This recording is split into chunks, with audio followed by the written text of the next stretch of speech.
할렐루야. 주의 이름으로 축복하고 사랑합니다. 우리 옆에 성도님들도 그렇게 인사하겠습니다. 주의 이름으로 사랑하고 축복합니다. 한 번 더 인사하겠습니다. 성령의 사람이 됩시다. 성령 충만하면 모든 문제 끝납니다. 예, 한 주간 새벽기도 하면서 한 주간 내에 읽었던 사도행전 2장의 본문 말씀입니다. 토요일 날이면 저희 교회에 우리 주일학교 교사들이 우리 주일학교 아이들을 붙잡고 예가원을 진행하고 있습니다. 예가원을 하게 된 이유는 제가 몇 년 동안 수직 문화가 무너지면 아무리 수평 문화를 많이 쌓아도 그 사람은 뿌리 없는 나무이기 때문에 무너지게 돼 있다. 그래서 우리 인생의 가장 깊은 수직 문화를 만들 수 있는 것은 고전 중에 고전인 영원하신 하나님 말씀, 이것을 아이들에게 가르쳐 놓지 못하면 암만 설교 많이 해도 어느 시점에 가면 무너지게 돼 있다. 또 고전이나 인문학은 사람을 생각하게 만들어줘요. 옳고 그름을 알게 만들고 때를 분별하게 만들고. 그래서 인문학의 뿌리가 없는 사람은 막 돈 벌어도 어느 날 그 사람은 돈에 대한 철학이 없기 때문에 무너지게 돼 있습니다. 그래서 인생의 가장 튼튼한 이 기초 뿌리는 인문학이라고 저는 생각합니다. 무슨 교회에서 인문학을 말합니까? 교회일수록 가르쳐야 돼요. 제가 이것을 굉장히 많이 몇 년 동안 강조했는데 우리 청년들이 우리 주일학교 아이들을 붙잡고 인문학을 이제 함께 읽습니다. 요즘 아이들은 책 안 읽습니다. 읽을 수가 없어요. 왜 그러냐면 TV가요 엄청난 속도로 돌아가거든요. 그래서 이미 그러한 수평 문화에 물들어 버리면 깊이 앉아서 사색을 하고 깊이 책을 읽는 걸 절대로 못하는 거예요. 할 수가 없어요. 그래서 아이들 지금 그걸 못해요. 그래서 요즘은 부모들이 아이들을 데리고 산속으로 들어가든지 도시를 이탈해서 학교를 안 보내는 이제 이런 전략을 펴가고 있습니다. 감사하게도 우리 청년 몇 사람들이 어제도 내가 우리 박미정 아침에 전화를 걸었더니 아침에 앞서 전화 걸었더니 10시부터 우리 예가원 아이들 이제 아이들 고전 읽기 하고 또 다락방 가기 때문에 제가 점심 같이 하려고 내가 오라 그랬더니 목사님 감사한데 제가 시간이 없습니다. 아침부터 귀한 토요일 날 그 시간에 다른 사람 늦잠 자고 쉴 텐데 그 시간을 피해서 아이들을 고전 읽히고 다락방이기 때문에 목사가 식사 같이 하는다고 그러는데 시간이 없어 못한다고 말을 듣고 제가 눈물이 나도록 감사했어요.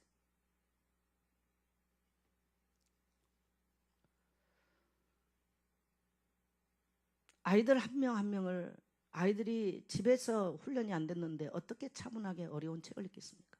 그리고 또 토요일 날 되면은 뭐 역사 현장을 아이들 또 데리고 갑니다. 역사의식이나 인문학은요 굉장히 우리를 깊은 뿌리를 내리게 만드는 것들이거든요. 암만 그 사람이 성경을 알고 복음을 알아도요 이런 것들이 기반이 안 된 사람은 깊지를 못합니다. 인생 자체가 깊지를 못해요. 우리 한국 교회가 그래도 영향력을 미칠 수 있었던 건 뭐냐면요, 교회가 이런 일들을 주도적으로 그동안 해왔기 때문에 교회는 굉장히 사회의 리더자들을 굉장히 많이 만들어낼 수 있었습니다. 근데 오늘날 교회마저도 이걸 잃어버렸어요. 그냥 복음 알아듣고 하면 끝나버리는, 더 이상 깊어지지 못하는 참 안타까운 얘기입니다. 우리나라의 세마교육이나 인성교육에 대해서 뭐 KBS에서는 많이 강의를 했던 현영수 박사님이 있어요. 그분이 앞으로 한국에 인물 나오기 참 어렵다 이런 얘기 많이 하셨어요. 굉장히 많이 강조했던 얘기들이에요. 뭐 아침마다 있는 데서 많이 나오고 우리나라 뭐 EBS 방송 많이 나왔던 분이에요.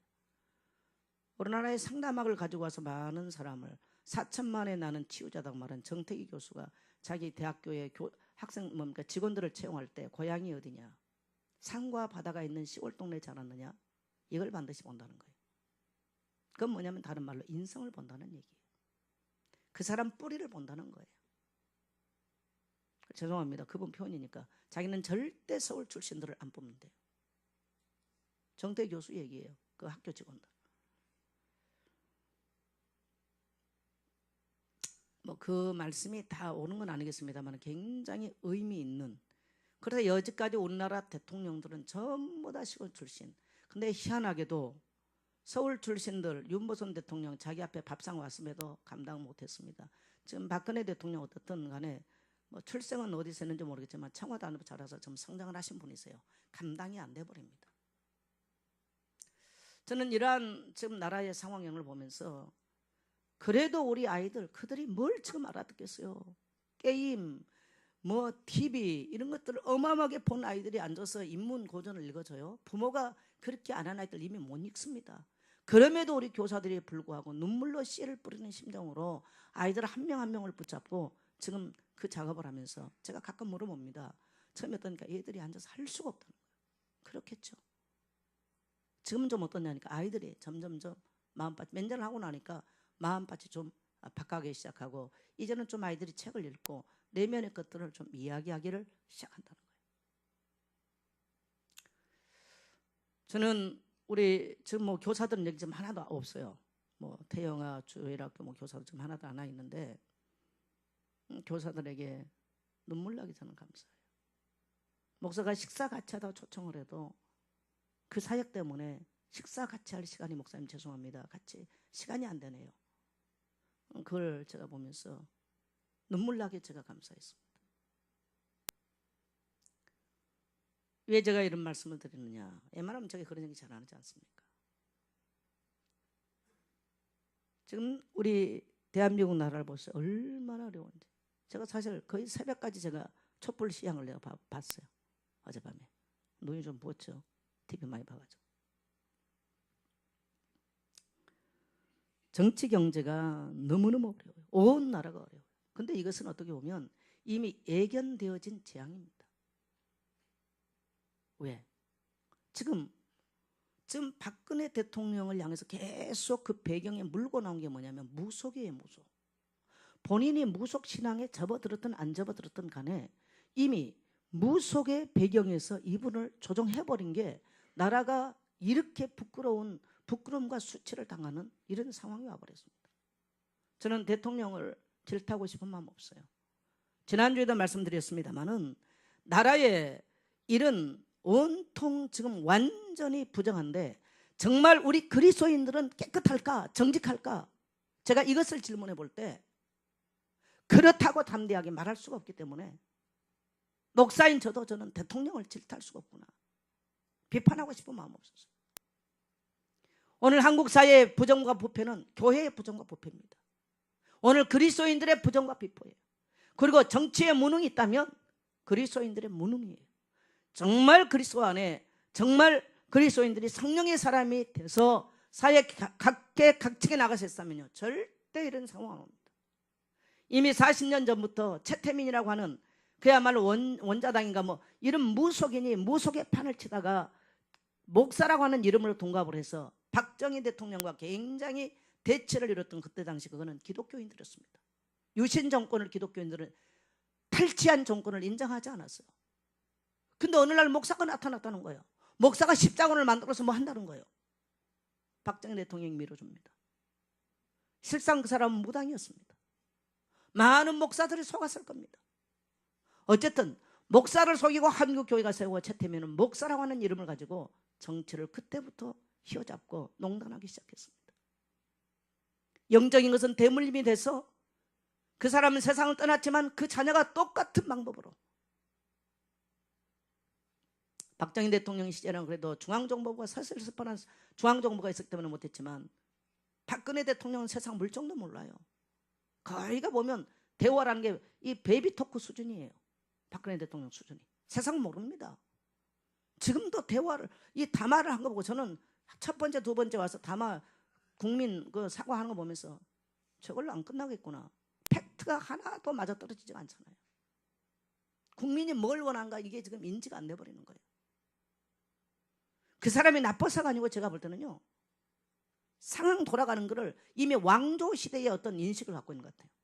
그거는 이미 몇 사람에 의해서 수십 년 동안 이미 세뇌당하고 정복당해버리는 그의 정신 상태, 심리 상태가 오늘 이런 비참한 비극을 만들었다고 생각합니다. 안타까운 일이죠. 전 세계 매스컴이 밤새워서 전 세계 각국으로 뉴스를 타전합니다. 얼마나 부끄러운 얘기입니까? 청와대 안에 고립되어진 저 대통령은 지금 무슨 생각을 할까? 자기가 의지할 수 있는 사람이라고 하는, 마음을 열 수 있고 의지할 수 있는 사람은 최순실 하나밖에 없었는데 그 나이 다 지금 무너지고 잡혀 들어가고, 국민은 100만이 넘게 청와대 10m, 100m 전방까지 국민들이 들어가서 하야를 하라고 밤새껏 소리를 지르고 새벽까지, 지금 새벽까지 했어요. 어떤 생각이 들을까? 초대 대통령 이승만 대통령도 하야라니까 망명을 해서 하와이로 도망을 갔습니다. 사실 장기 집권 안 했다면 참 잘했던 대통령이에요. 근데 비참하게 끝이 났어요. 그 다음에 박정희 대통령 역시 장기 집권하다가 총탄에 맞아 끝났어요. 하나님의 은혜로 정치가 불안정해도 이 민족이 잘 살 수 있도록 하신 놀라운 하나님의 은혜. 교회가 정말 정치와 상관없이 교회들이 모여있기를 힘쓰고 하나님 앞에 엎드려 기도했더니 가난한 민족을 하나님께서 부유하게 만들었고, 소망이 없는 민족에게 희망을 주셨고, 무지했던 민족에게 하나님께서 지혜를 허락해 주셔서 이 민족이 이토록 놀라운 하나님의 복을 받고 살아왔습니다. 저는 정말 대통령이 아름다운 정말 마무리를 했으면 참 좋겠다는 것이 한 국민으로서는 간절한 소망이에요. 근데 지금 상황으로 봤을 때는 아름다운 마무리는 이미 끝난 것 같아요. 사도행전 2장 1절에 보면요, 오순절 날이 이미 이르매. 날이라고 하는 말, 날이라고 하는 시간의 개념이거든요. 왜 대통령이 이 골든타임을 왜 늦춰버릴까? 국민은 세월호 7시간 당신 어디 있었느냐, 구판 벌렸냐, 프로폴리스인가 뭘 맞았냐, 온갖 소리가 다 나와요. 그거는 벌써 2년 전부터 나왔던, 왜 거기서 명확하게 잘못했으면 참 내가 잘못했습니다라고 명확한 그 타임 속에서 이걸 못 해놓은지. 그러니까 얼마나 많은 억측들이 일어나고 부끄럽고, 이게 주자 앞에서 말할 수 없는 얘기가 막 나버려요. 첫 번째 대담할 때 참 내가 잘못했다 하고 딱 그냥 그 최순실의 얘기를 적나라하게 해버렸어야 돼요. 그걸 다 비껴가서 두 번째까지. 제가 볼 때는 이제는 어떻게 해야 되나? 여러분요, 사람은요, 이 때를 안다는 게 굉장히 중요해요. 초대교회 상황이, 정치적 상황이 오늘 우리보다가 나았을까요? 안 나았습니다. 초대교회 상황은요, 예수 이름으로 모이면 죽이는 시대예요. 훨씬 정치적으로 어려웠던 시대예요. 그럼에도 불구하고 그들은요, 그 오순절, 뭔가 마가 다락방에 그들은 그 자리에 모였더라는 겁니다. 근데 놀랍게 500여 형제가 들어갔는데 120명만 남았어요. 그날의 성령의 놀라운, 인류 역사의 놀라운 하나님의 비밀을 경험한 사람은 120명이에요. 나머지 380명은 그 놀라운 현장 그 자리에 없었더라는 거예요. 그날에, 그 오순절 날에, 그 시간표에 그 놀라운 그런 하나님의 역사를 경험할 줄 몰랐겠죠. 사람은 때를 난다는 거, 골든타임, 인생에도 골든타임이 있어. 정치에도 골든타임이 있어. 우리 신앙에도 골든타임이 있어. 저는 신앙생활하고 또 목회하면 수많은 사람을 봅니다. 이 사람이 진짜 하나님 앞에 무릎 꿇어야 되는데 그걸 용케도 피해다는 사람, 인생 하나도 안 바뀌었다는 걸 저는 알아요. 저는 사역 현장에서 30년이 넘은 사람이에요. 10대 청년들, 청소년들, 20대 청년들, 그들이 정말 하나님께 무릎을 꿇고 인생의 위기가 오고 문제가 왔을 때 죽기 아니면 살기로 정말 성령이 사로잡혀 버리면 인생의 그 모든 걸 넘어가는데요, 그렇지 않는 사람들은 용케도 피해 40, 50 하나도 안 바뀝니다. 바뀌지 않아요. 뭔만 바뀌냐? 나이만 바뀌어. 60에서 61살, 그 다음에 62살, 나이만 바뀌지 그의 인생은 안 변하는 거예요. 또 뭐만 바뀌냐? 직함은 바뀌어요. 전도사가 강도사가 목사 되고 직함은 바뀌어. 직함이 바뀐다고 해서 그의 인생 근본적으로 바뀌지는 않습니다. 평신도가 집사가 장로 되고 직함은 바뀔 수 있어요. 정말 장로와 장로의 역할, 또 집사가 집사의 역할, 목사가 목사의 역할, 성도가 성도의 역할을 하는 것이 중요한 것이죠. 그게 중요하지 않아요. 하나님은 그걸 따지지는 않기 때문에. 인생의 골든타임. 저는 1년에 우리나라의 이런 상황들을 보면서 수습할 수 있는 골든타임을 놓쳐버리고, 지난 목요일날 그 앞주 목요일이죠. 학교에서 교수 한 분하고 잠깐 밖에를 갔어. 그래서 점심 먹으면서 얘기를 했어.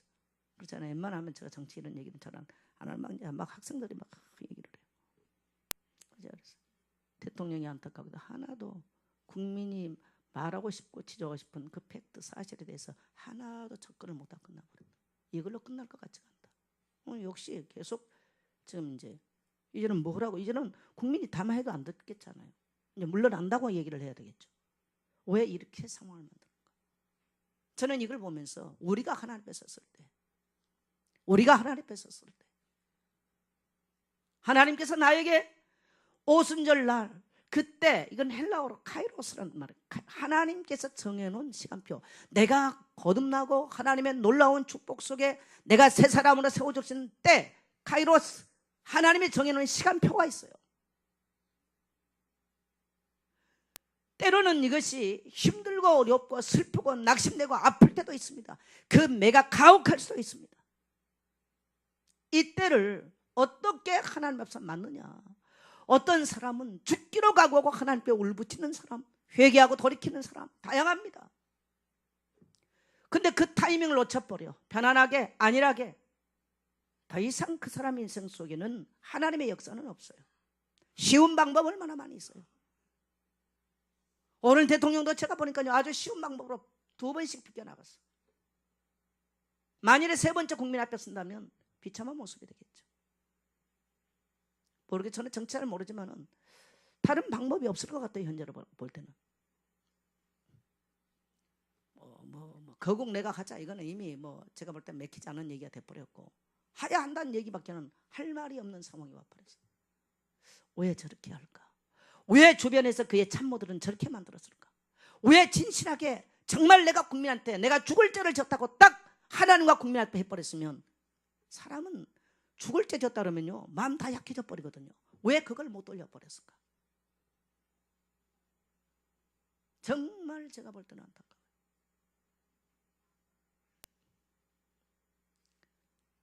연약했던 초대교회가 정말 세계를 향해서 나갈 수 있는 것은 중요한 골든타임이 있었어요. 그게 바로 사도행전 2장의 사건인 줄 믿습니다.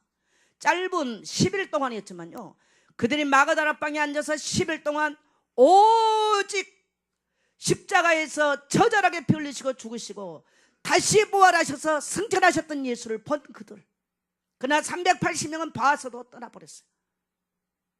그 120명이 마가다라 방에 앉아서 오직 하나님께 소망을 두고 그 하나님만이 우리의 인생과 우리 민족과 우리의 앞길을 인도할 수 있다는 사실을 믿고 의지했던 그들에게 하나님은 그들이 모였던 장소에 그들 각 사람 위에 불같은 바람 같은 성령의 역사를, 성령을 부으십니다. 그랬더니 그들이 다 성령께서 말하게 하심을 따라, 위축되고 눌렸던 그들이 성령께서 말하게 하심을 따라 입이 열려서 말하기 시작하고 혀가 풀려버렸어.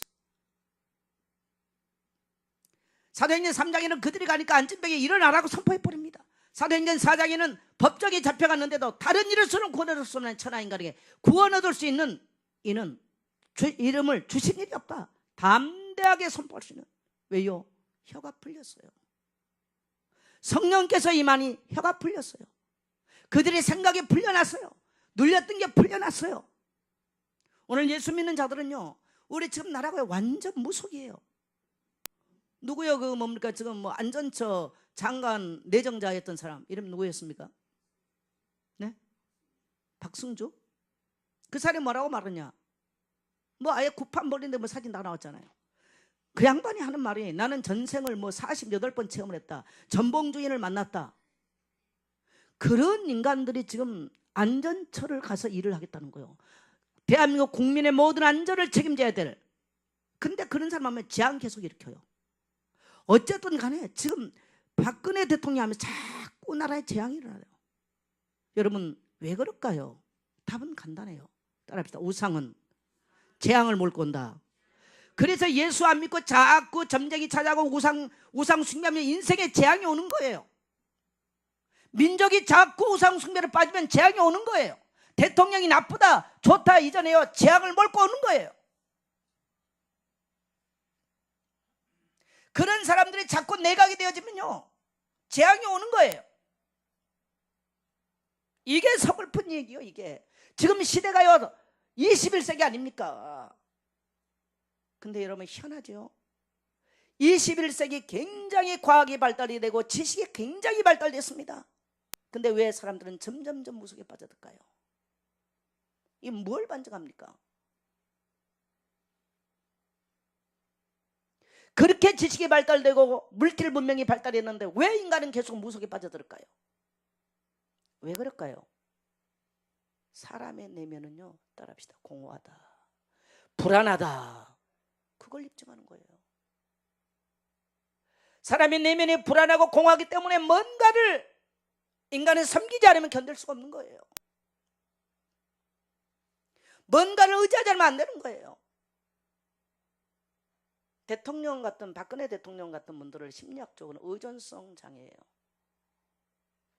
심리학으로는 그렇게 의존성 장애를 갖고 있는 분이죠. 청소년 고착증, 의존성 장애, 심리학적으로는 그래요.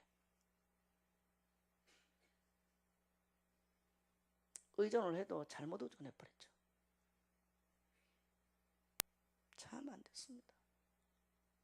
정말 저는 너무 불쌍해요. 그럼 앞으로 다른 대통령들 나올까? 저는 솔직히 기대 안 합니다. 저는 그러면서 보면서 우리 한 사람 한 사람 그리스도인들이 성령의 능력을 덧입고 성령이 역사하기 시작해야 이 나라의 민족이 바뀌지. 지금 무속이 이토록 어둠으로 세상을 덮였다는 말은 이미 그리스도인들이 힘이 없다는 얘기예요. 얘기가. 이게 슬픈 얘기예요. 저는 이 땅의 희망은 교회가 희망이라고 생각합니다. 할렐루야. 교회가 희망이에요. 무속에 빠진 시대를 건져내고 무속에 빠진 영혼을 건져내고 잘못된 판단을 하고 살아가는 영혼을 돌이켜 영의 눈을 뜨고 거룩한 눈을 뜨고 지혜의 눈을 뜰 수 있도록 열어준 것은요 교회밖에 없어요. 근데 교회가 힘을 잃어버리면 세상에 희망이 없어. 그래서 우리는 다음 세대 한 명 한 명에게 저들이 균형을 갖고 중심을 갖고 살아갈 수 있는 사람으로 만들어내지 못한다면 교회는 재앙이고 시대는 재앙이 오는 겁니다. 사람들이 이렇게 말합니다. 돈만 있으면 되지. 여러분 자녀를 그렇게 만들어 보세요.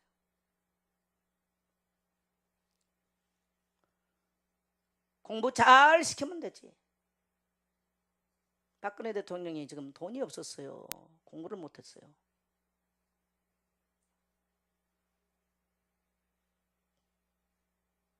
그런 얘기가 아니잖아요. 분별력이 없어요. 분별력이. 갈 자리인지 안 갈 자리인지 만날 사람이 안 만 분별력이 없는 거예요. 여러분 성령이 사도행전 2장에 성령이 임하니까 그 자리에 그야말로 교회에 성령이 충만하게 임하니까 정말 그들이 불의 혀처럼 갈라지는 것들이 보이기 시작하고요. 여러분 성령이 임하시면요 우리의 마음에 따라합시다. 역동성이 일어난다. 성령이 임하시면 역동성이 일어나요. 성령이 오시면요 뭔가 알 수 없고 연약하고 의존성 질병이나 이런 성적 장애에 있었던 사람이 변화되기 시작해요. 이게 성령의 역사예요. 초대교회 성도에게 성령이 부음받으니까 이들이 각 사람에게 성령이 임하시니까 나가서 이제는 더 이상 그들은 연약한 자가 아니고 더 이상 슬픈 자들이 아니었어요.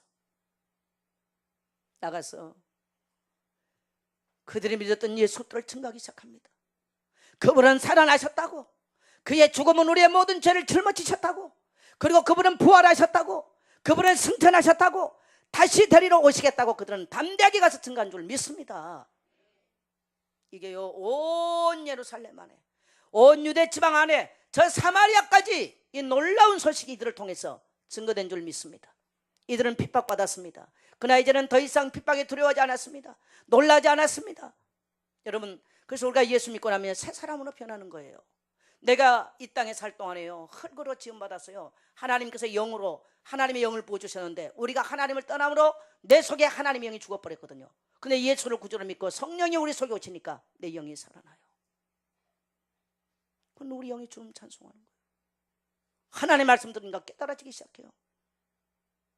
성령께서 내게 오시니까 낙심되고 절망했던 내가, 그렇지 내가 예수 이름으로 기도하면 되지라고 성령으로 새롭게 변화되기 시작해요.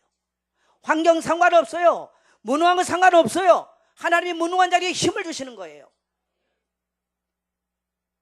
병든 자는 고침받게 만들어요. 죄인들은 죄의 길을 돌이키는 겁니다. 성령께서 용하시니까 우리에게 끊지 못하였던 죄악들은요, 끊어지게 돼 있습니다. 끊어버리는 거예요. 죄의 쇠사슬이 끊어져 버린 거예요. 뭔가 상처에 눌렸고 포로됐던 것으로부터 주님은 우리로 하여금 포로된 데서 자유함을 누리게 만들어요. 이 땅에 살면서 상처나 눌림이 없는 사람이 어디 있겠어요? 가난에 포로되고 상처에 포로되고 열등감에 포로되고 비교의식에 나약함에 다 포로됐던 것들을요, 성령이 오시면 여기서 완전히 해방시켜버리고 자유케 하신 줄 믿습니다. 초대교회 성도들은 바로 그걸 경험했어요. 저는 우리 교회 안에 이런 성령의 역사를 경험하는 일꾼들 일어나시기를 축복합니다. 저는 목회를 해볼수록 예수를 믿으면 가면 갈수록 굉장히 어려워진다는 걸 압니다. 정말 성령이 목회하는 교회, 성령의 살아 움직이는 교회, 그러기를 간절히 소망해요. 우리 민족 가운데 성령이 역사하면 바뀌어버려요. 할렐루야, 할렐루야. 때를 알아야 돼요. 뭐 하는 때인지, 내 자녀에게 무조건 공부만 잘해야 할 때인지, 뭐 해야 될 때인지. 여러분, 가을이 되면요, 나무는 때를 알아. 여름에 푸르렀던 나무가 가을 되면 노랗게 아니면 빨갛게 단풍잎으로 참 아름답잖아요. 왜요? 푸른 잎을 가지고는 자기가 겨울을 못 난다는 걸 잘 압니다. 나무도 공부 안 했어도 나무는 알아. 그래 다 잎을 다 떨어뜨립니다. 그리고 꽁꽁 오는 북풍이 몰아치고 그야말로 눈보라가 몰아치는 겨울을 지낼 수 있도록 자기 준비를 합니다. 인간 그걸 모르죠. 인간 그걸 몰라요. 지금 뭐 하는 때인지. 가을이 되면 1년을 마칩니다. 우리가 한 해 동안 주신 하나님의 은혜를, 나의 생명이 되시고 나의 창조주가 되시고 나를 주관하신 하나님께 감사를 돌리는 주간. 그게 뭐예요? 추수감사주일이에요. 미국이 왜 잘 살았어요? 미국이 잘 산 건요, 메이플라워 타고 돌아가서 추수가 뭡니까? 1년 동안 그들이 절반은 죽습니다. 대서양 건너면서. 절반 살아남아서 미국 땅에서 원주민들에게 씨앗을 얻어가지고 농사를 지었어. 농사를 지어도 너무너무 농사가 잘 됐어요. 주변 사람을 다 초청해다가요, 음식을 대접하고 칠면조 요리를 대접하고 하나님께 감사의 제사를 드립니다. 이게 추수감사주일입니다. 이게 미국 선교사들이 한국에 왔기 때문에 추수감사주일이 있어요. 만일에 호주나 딴 데 선교사가 왔으면 우리에게도 그게 없었겠죠. 뭐 프랑스 같은 데서 왔으면 없어요. 천주교는 추수감사주일이 없어요. 그러나 성경은 있습니다. 저희가 어린 시절에 추수감사를 지나면 시골에 뭐 있어요? 그 추수감사를 지나면 아주 부담되더만요. 저희는 부모님이 예수 안 믿잖아요. 그러면 이제 제가 며칠 전부터 우리 밭을 가서 탐색을 합니다. 밭에 무가 제일 큰 놈, 배추가 제일 큰 놈, 늘 탐색을 해요. 탐색해가지고 뭐 헌금은 저희가 초등학교 때는 헌금이 없어요. 제가 말했지만 우리는 현찰을 못 만졌으니까. 그래가지고 몰래 밤에 살그머니 가서 우리 밭에 가가지고 무나 배추 제일 큰 놈을 이제 뽑아다가 교회 강단 앞에 갖다 놨던 것이 제가 추수감사절을 지내는 방법이었어요.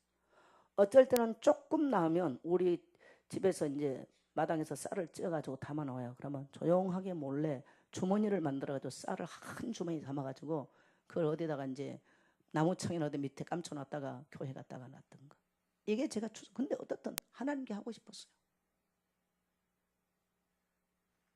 하나님께 하고 싶었어요. 하나님께서 모든 걸 주셨다는 걸 알게 됐어요. 우리는 감사할 때요. 할렐루야. 때를 알아라. 따라합시다. 때를 알아라. 때를 아는 거예요. 교회가 뭘 원하는가? 때를 아는 거예요. 오늘 점점 성도들은 자격정신으로 가버립니다. 그래서 우리가 성령이 나를 조명하지 않으면요, 성령이 내 안에 거하시지 않으면 교회에 와 있어도 그리스도인은 아니에요. 우리 온 교회 안에 성령의 충만함이 있기를 축복합니다. 가을 되면 우리는 또 다른 새 생명이 돌아오기를 초청해야 됩니다. 여러분 옆에 보세요. 빈자리가 있잖아요. 이들이 예수 믿지 않으면 뭐하고 살아가겠습니까? 뭔가를 인간은 의지하게 돼 있습니다. 칼빈은 말합니다. 모든 인간에게 하나님이 종교성을 주셨다. 종교의 씨앗이 있다는 거야. 칼빈의 말이에요. 칼빈의 기독교 강요 나와. 인간은 뭔가 의지하지 않으면 안 돼요. 나약해요. 그래서 하나님을 안 믿으면 딴 신을 믿는 겁니다. 딴 신을 믿어요. 그래서 무속에 빠지고 우상에 빠지고 그래요. 오늘날은 모든 사람들이 거의가요 만몬신에 빠져버렸어. 물질신에 빠졌어요. 거의가. 언젠가는 인생에 비참한 결과들이 오게 됩니다. 우리나라 재계 7대 재계 총수들이 줄줄이 잡혀가더만요. 대통령 독대했다는 죄로. 저들이 행복할까? 얼마나 힘들까 싶어요. 얼마나 힘들까? 나이들 먹었어요 다. 그 총수 자리 지키고 있으면서 얼마나 힘들까? 나는 그 총수들을 안 봤지만 그 총수들이 나는 자연이다 그거 쳐다보면서 거기 가고 싶지 않을까? 안 물어봤어요. 몰라요 저는. 어마어마한 대골 같은 집 사니까 좋을까? 아니면 TV 켜놓고 나는 자연이다 켜놓으면서 나도 저 자연처럼 가서 아무것도 안 가지고 산에 가서 저렇게 살고 싶다 찌푸렇게 먹으면서 그런 생각을 하지 않을까 싶어. 너 혹시 가서 물어볼 사람 있으면 좀 물어보고 제기 답변해 주세요. 저는 물어볼 만한 줄이 없으니까 못 물어봅니다. 정상인이라면 난 그럴 것 같아요. 얼마나 괴로울까요? 여러분 이 땅에 살면서 인간이 많이 소유하면 행복할까요? 아니에요. 우리 인생의 주인 되신 하나님이 성령으로 나와 함께 동행하지 않으면 인생은 불행한 겁니다. 목회자가 교회 아무리 크게 목회도 불행하는 거예요. 아무리 사람이 돈을 많이 써도 불행하는 거예요. 아무리 놀라운 뭡니까 이 권력 있는 자리 가도 인생은 비참하고 불행해지는 겁니다.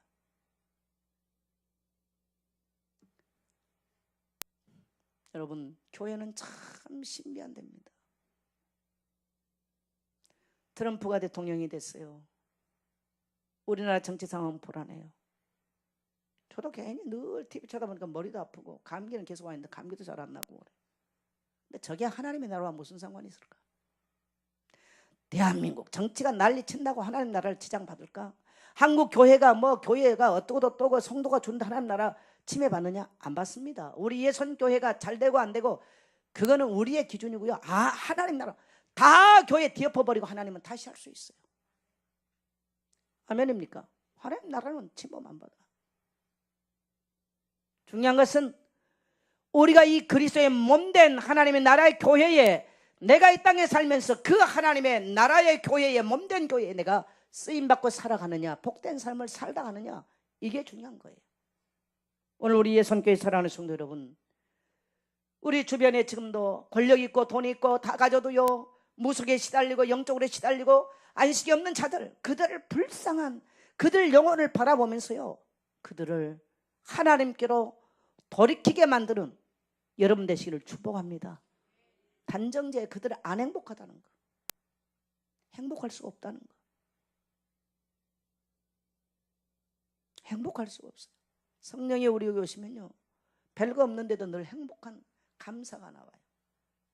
별거 없어도. 근데 성령이 오시지 않으면요 감사가 없어. 행복하지가 않아요. 늘 불행한 생각만 하고 살아. 그래서 교회가 교회 되는 것은 성령이 함께 하실 때 성도가 성도 된 것은 성령이 함께 하실 때만 성도예요. 성령이 오시면 어떻게 해요? 때를 분별하잖아요. 교회가 뭘 필요한가? 참 보면 지혜로운 사람들이 있어요. 교회가 뭘 필요한가? 이걸 알고요 하는 사람이 있어요. 하자 그러면요 또 시험 들어. 나는 성령의 사람 아니라고 생각합니다.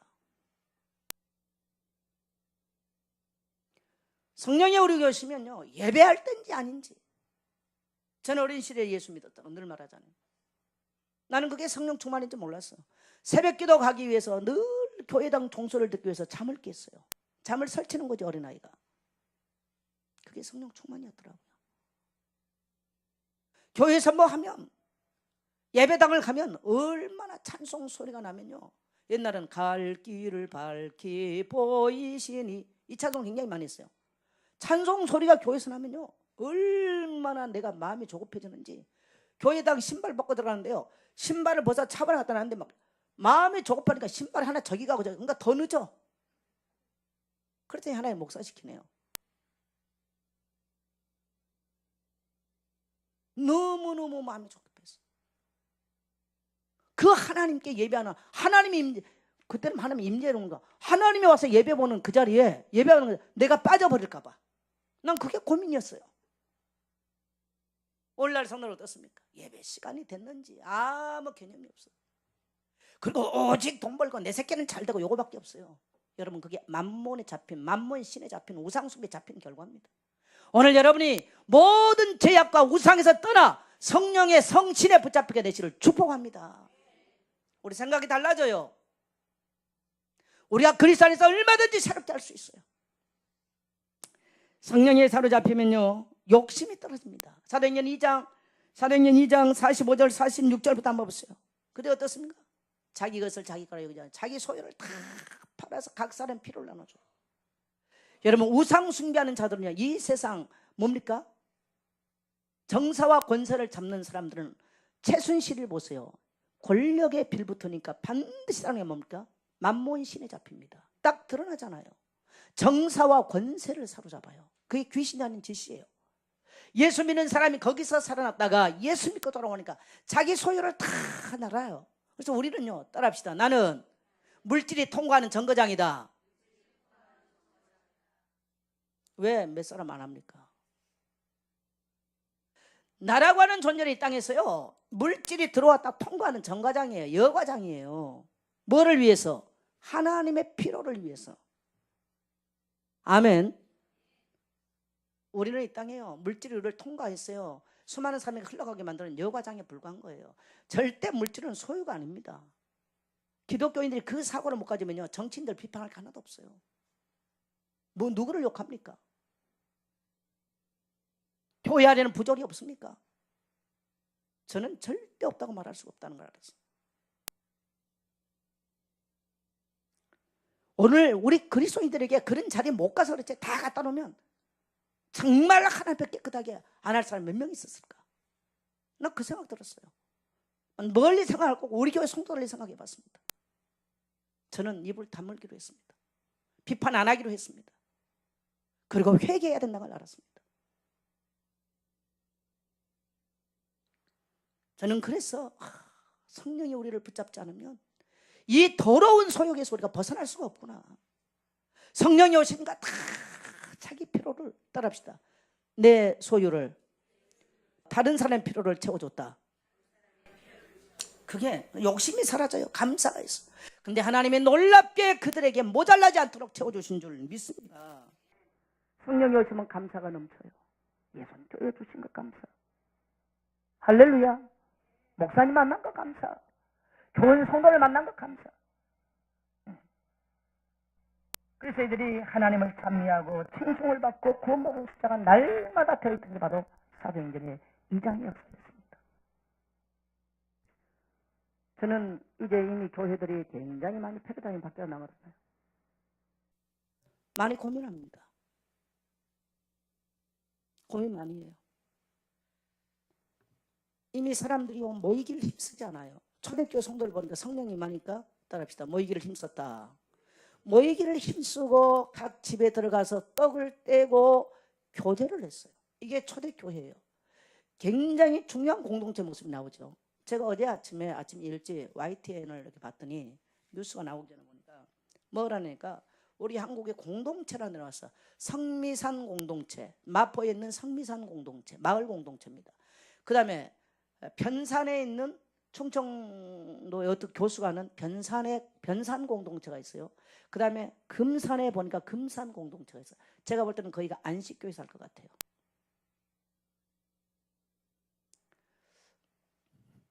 요즘 현대인들은요, 의존성 장애인들이 굉장히 많이 나옵니다. 굉장히 정신적, 심리적 병자들이 굉장히 많이 일어나요. 도시 생활을 하면 할수록 그럴 수밖에 없어요. 왜 그러냐? 도시는요, 죽으나 사나 자기 혼자 인생을 책임져야 돼. 내 부모가 준 거 없으면 없어요. 공동체를 할 줄 몰라요. 옛날에 시골 사람들은 마을 공동체, 그래서 먼얘기를 해도 같이 공동체. 그래서 이번에 쭉 보니까 이 뭡니까, 그 변산이나 그 금산 공동체도 보니까 이제 어린아이부터 어른까지 전부 다 못줄을 떼면서 하는 거 나오더라고요. 그리고 아이들을 학교 이제 하면 이미 상미산 그런 데가 한번 가볼래. 마포예요. 거기도 보니까 거기서 대안학교를 만들었어. 그렇게 해요. 전부 다 공동 육아를 해요. 재산들을 같이 출자해서 전부 다 먹는 것도. 그래서 제가 몇 년 전에 연구를 해보니까 안식교에서 27군데를 그걸 하고 있더라고요. 왜 그러냐면요, 사람은 뭔가를 의지를 해야 돼요. 근데 우리가 이게 건강한 다양한 관계를 못하면요, 의존성 장애를 가져와요. 지나치게 아내를, 그건 정신병이거든요, 여러분. 심하게 표현하면 정신문제예요. 그게 의존성 장애예요. 박근혜 대통령 제가 볼 때 일명 그런 거예요. 잘못되어 있는 거죠, 지금. 그래서 불쌍하다는 거예요. 이런 공동체를, 고시라고 하는 데는요, 내 돈 없으면 죽는다는 생각밖에 없어요. 그럼 자꾸 삶의 소유예요. 그럼 우리나라 옛날엔 어땠어요? 마을에서 콩조각도 나눠 먹어. 너무너무 틀린 사고의 전이에요. 그러니까 현대인들은 자꾸 불안해, 내면이. 그러니까 내가 나누고 이렇게 할 수 있는, 섬길 수 있는 이게 있어야 되는데, 누가 나를 도와주는 자꾸 의존할 수 있는 관계로 가버려요. 그래서 전부 다 의존성 장애자들이 많이 나와요, 지금. 가정에서도요, 가장이 딱 서서 게 아니라 뭐 아내가 어떻게 삐지고 뭐 이런 관계가 다 자꾸 돼버려요. 그러니까 건강하지를 못해요, 지금 이게.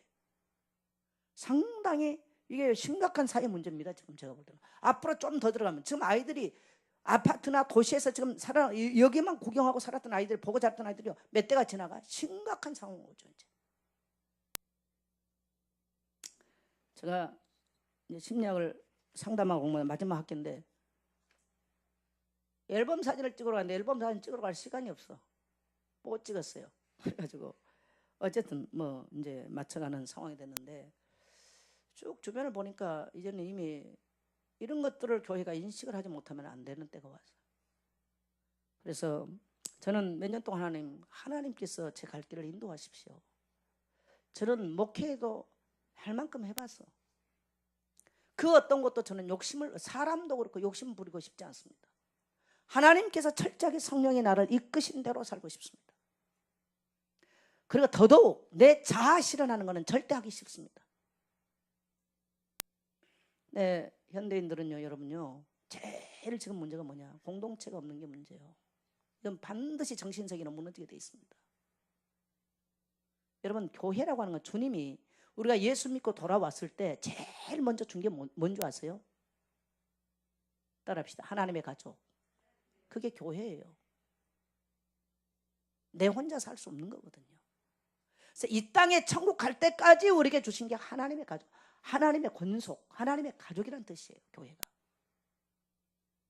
성도들이 이 교회를 든든하게 세운 역할이 아니고요, 와서 나를 도와주는 것만 자꾸 바라요. 그렇게 되면 안 돼요. 따라합시다. 모두가 교회를 세웁시다. 그렇게 돼야 됩니다. 앞으로 점점점 이런 공동체가 없으면요, 심각한 정신적 타격을 받게 돼 있어요. 그래서 제가 공부를 해보면서 참 공부를 하기 잘했다. 힘들지만 잘했다. 그래서 교회 안에 이런 팀들을 만들어서 앞으로 교회 안에, 지역 속에서도 그렇고 교회 안에 이런 의존성 장애나 이런 문제가 심각해 많아요, 교회 안에. 제가 봐도. 그러니까 이렇게 건강한 어떤 역할들을 하기 어렵죠. 그럼 이미 국가적으로도 지금 그렇잖아요. 열등감이나 상처들이 깊고, 성령이 오셔버리면 끝나는데 이게 안 되어지는 시대가 왔어. 저는 우리 교회를 제가 개척을 할 때 예수의 작은 교회였습니다. 저는 젊은 날부터 저는 카톨릭을 많이 연구해봤어요. 굉장히 카톨릭은 철저하게 공동체입니다. 개인이 뭐 했다 이걸 안 드러냅니다. 근데 우리 개신교는 자꾸 개인 누가 뭘 했다 그래서 개인도 전도도 내가 했다 이렇게 가버려. 이게 정말 병이에요. 카톨릭은 그게 없어요. 철저하게 공동체입니다. 그리고 철저하게 공동체적 시스템 속에서 후대를 키웁니다. 어느 날 신부 절대 안 됩니다. 거기는요, 중학교 때부터 성소자 모임을 가야지 신부가 돼요.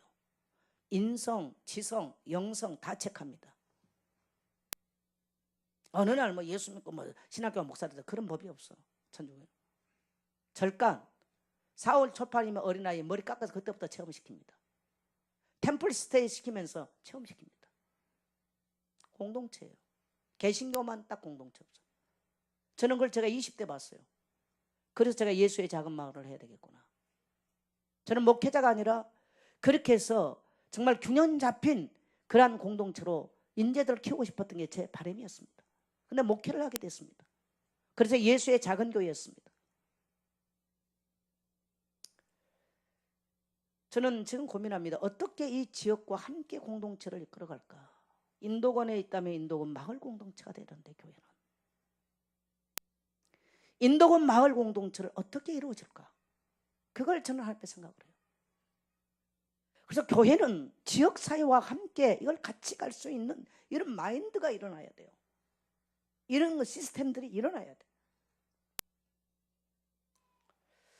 저는 그것을 굉장히 위해서 기도하고 고민을 많이 합니다. 뭐 나라가 어떻게 하루아침에 홀라닥 바뀝니까? 안 바뀝니다. 한 사람 한 사람이 변해야 나라가 변하고, 또 교회도 한 사람 한 사람 변해야 교회가 든든해지고, 지역도 한 사람 한 사람 변해 이 지역 문화가 바뀌는 거예요. 그래서 여러분, 우리 교회가 이 지역 안에 거룩한 하나님의 나라를 이루어가는 이 지역 공동체를 이룰 수 있는 교회가 되도록 기도하고 힘쓰는 쓰임받는 여러분 되시기를 주의 이름으로 축복합니다. 저는 치유센터를 이곳에 열어 지역 많은 사람, 불신자도 지금 정신적으로 힘들어. 나라 전체가 치유받아야 돼. 그래서 이런 팀워크 일어나기를 간절히 원합니다. 치유를 경험한 그런 치유자들이.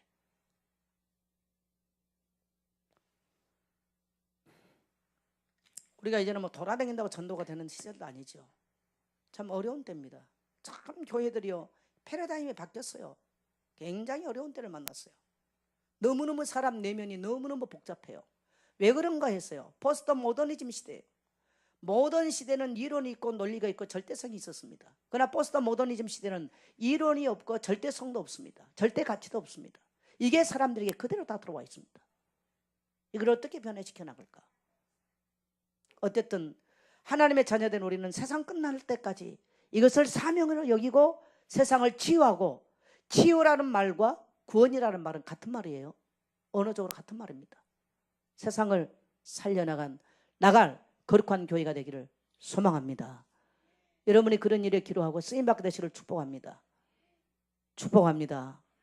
그리고 나라 민족을 우리가 비판 자제하고 우리부터 회개하는, 그래서 하나님, 우리 교회와 내 가정과 내 개인과 내가 아는 사람과 이 민족 가운데 성령이 역사하셔서 하나님 이 민족을 치유해달라고, 이 민족을 어루만져 달라고, 하나님이여 내가 죄인입니다라고 고백하는 성도 되시기를 주의 이름으로 축복합니다.